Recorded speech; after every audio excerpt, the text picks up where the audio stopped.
defined in different ways. Okay, there have been a lot of time duration, but usually in a woman that is less than 35, you can still look at infertility after 1 year.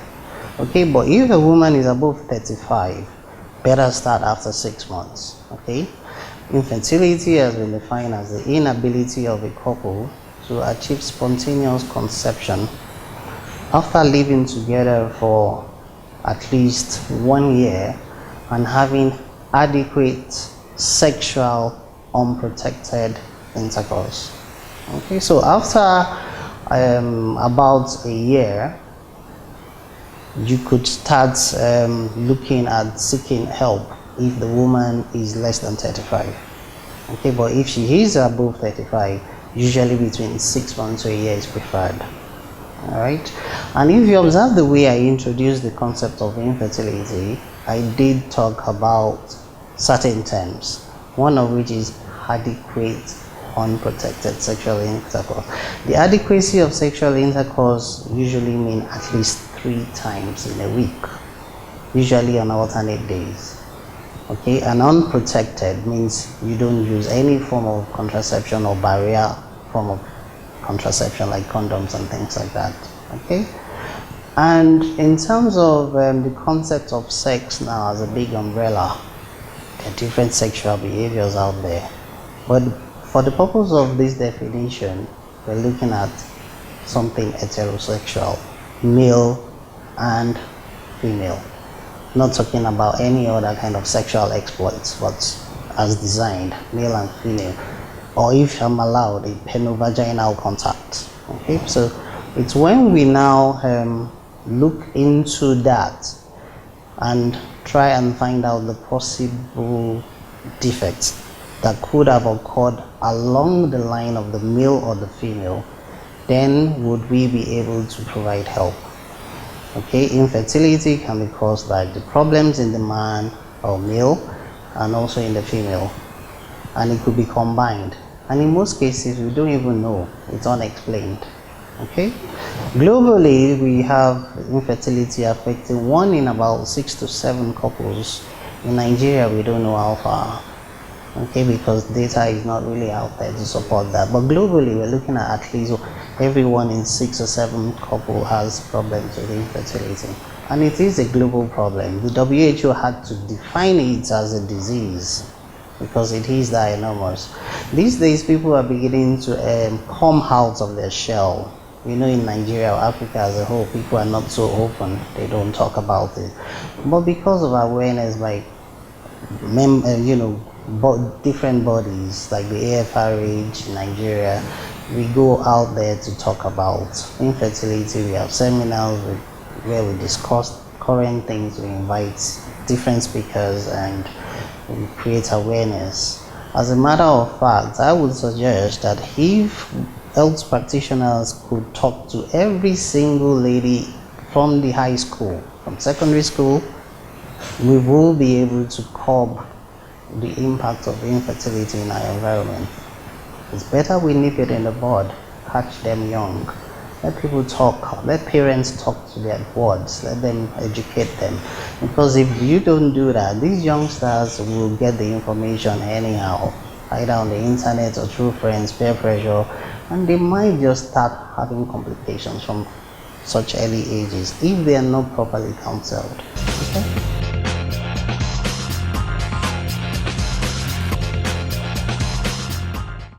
There's so many, like millions of problems, myriads of issues that constitute infertility. Just like I said, problems can arise from the male or from the female.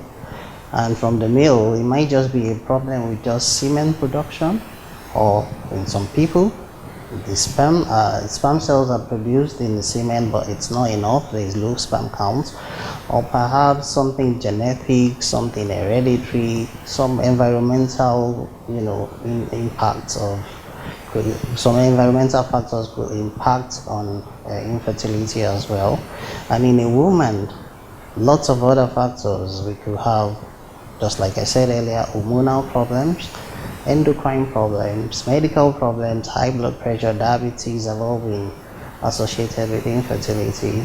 and then any defects along the pathway ready for a normal hormonal coordination. Okay, we could also have problems at the level of the ovaries, problem at the level of the uterus, problem even at the level of the cervix. Okay, so the role of the IVF physician or the doctor is to properly analyze and investigate what could be the probable causes, and then offer the best kind of medical service appropriately.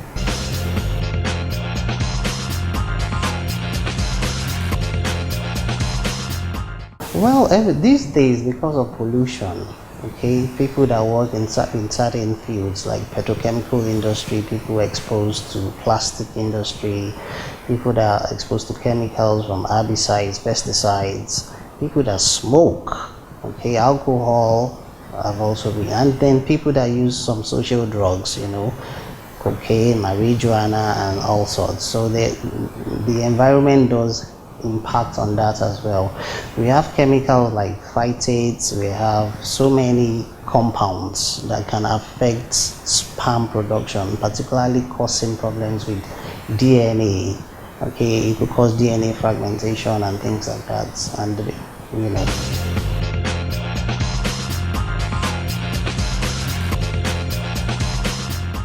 Okay, that's like a two-in-one question now. You want me to talk about IVF and at the same time how everybody can have access to IVF. Okay, well, IVF is in vitro fertilization. Basically, we are trying to mimic what happens naturally. Okay, we know naturally that a man produces sperm or semen containing sperm and other things, and the sperm travels the reproductive tract, deposited at the cervix, and swims up basically to meet the egg at some point in the tube, and then fertilization occurs at the ampullary region within the tube, and afterwards we have further growths, cleavage, division, implantation, and all of that until pregnancy is confirmed. Okay, in IVF we try as much as possible to mimic this process.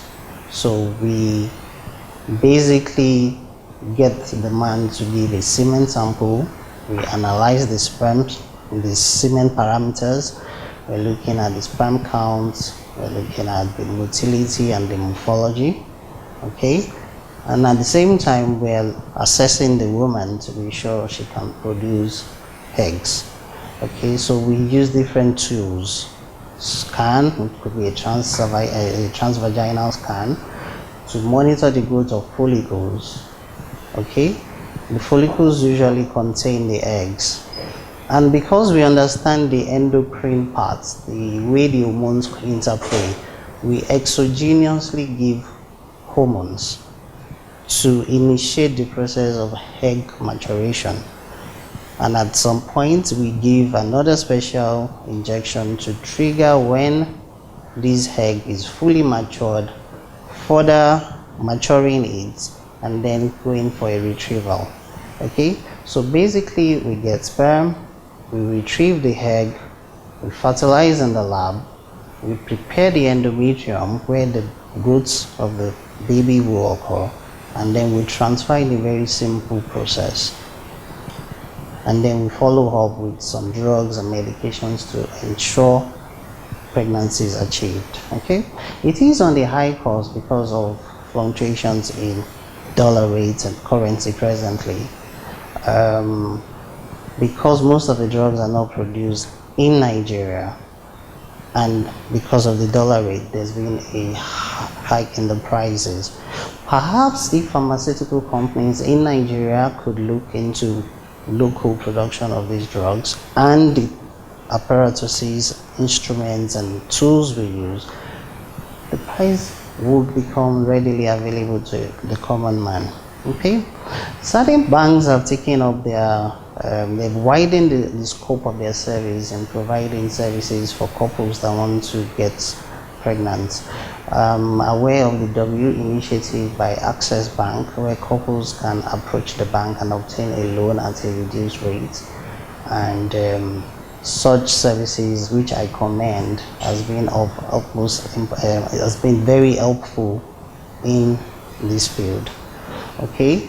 The Association of Family and Reproductive Health in Nigeria, AFRH, is also our member body, umbrella body, and we've been doing a lot lately to make IVF accessible to couples that will be needing it.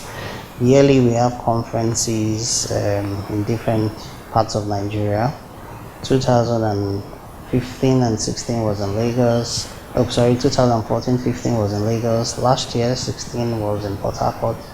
And surprisingly, this year, we will be hosting the AFRH and other foreign bodies like the IFFS in Nigeria, in Abuja, 2017 September.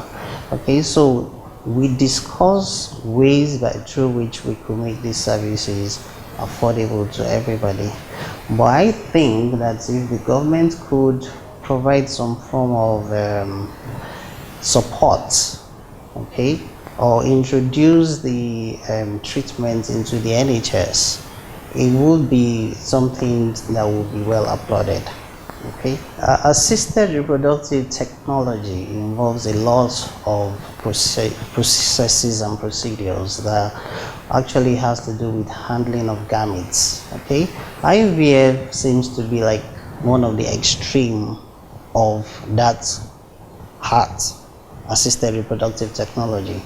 Okay, artificial insemination, or something we call intrauterine insemination, just basically means we concentrate sperm cells, the most active sperm cells, with time when the lady will ovulate, which we would have been monitoring with a transvaginal scan, and then we introduce the sperm cell directly into the woman via the cervix. Okay, at that point we release the active sperm cells, so that in women that have cervical problems or cervical factors, we can circumvent that problem by introducing a very flexible catheter directly into the uterus and releasing the active sperm cells towards the fallopian tubes, so that the sperm cells can move naturally towards the egg that will be ovulated. Okay, so in contrast to IVF, IVF basically everything is done outside of the body, but IUI means we're still doing the same thing as designed by God, just introducing the very active sperm cells. So in men that have mild to moderate sperm problems, okay, it's a good form of assisted reproductive technology for them. And people that, like I said, those with cervical problems and things like that, and also in unknown causes of infertility, you could try your IUI for. So it's usually like an initial thing to do, okay, but the success rate is not as high as IVF. Okay.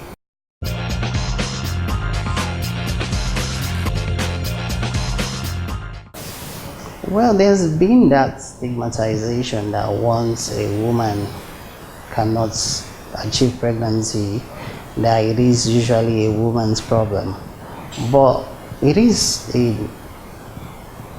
not something true, because you and I know that a man and a woman have to come together for a baby to be formed.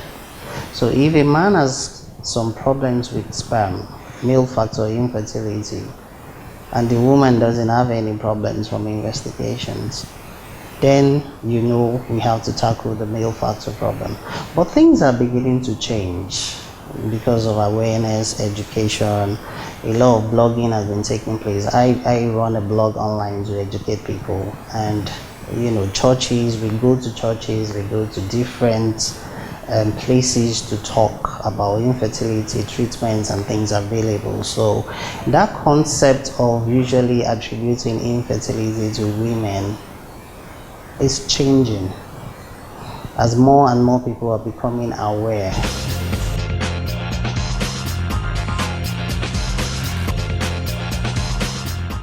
Well, now you're taking me completely out of my field, and now you want us to look into autism. Well, there might be different studies. I wouldn't say there is a direct link, but it's a possibility, because with advanced maternal age, so many problems will arise. We have problems with chromosomes. We have things like Down syndrome and Mongolism and all of those. So it's something that you might have to look into. Okay?